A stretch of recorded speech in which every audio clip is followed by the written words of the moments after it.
વધારે ટીકા ટિપ્પણી નથી કરવી, પણ હમણાં જે ગઈકાલે એક ધારાસભ્યશ્રીનું નિવેદન, આપણા જ ધારાસભ્યનું નિવેદન હતું કે ભ્રષ્ટાચાર રાજકોટથી ચોટીલા સુધી જઈએ તો ખૂબ ભ્રષ્ટાચાર થાય છે, તો એ નિવેદનમાં એમને ચૂંટાઈને ગયા પછી 1.5 વર્ષ જેટલો સમય ગયો, અત્યારે ખબર પડે કે અહીંયા ભ્રષ્ટાચાર થાય છે.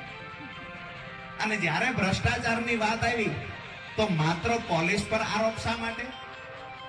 હું આજે અહીંયા મોટી મોલડી ગામે જાહેર મંચ પરથી ચેલેન્જ કરું છું, ગુજરાતના કોઈ પણ ધારાસભ્યમાં પ્રમાણિકતા હોય, કોઈ પણ ધારાસભ્ય કહેતા હોય કે ભ્રષ્ટાચાર અમારા આ વિભાગમાં નથી થતો, રાજુ કરપડા એને પુરાવા આપશે, જાહેર મંચ પર બેસવાની તૈયારી સાથે.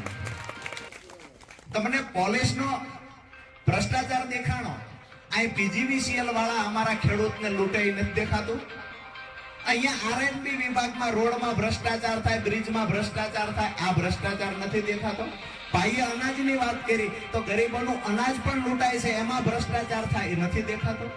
અમારા યુવાનોના સપના રદડોળવા માટે પેપર ફૂટે, ભ્રષ્ટાચાર થાય, નથી દેખાતો?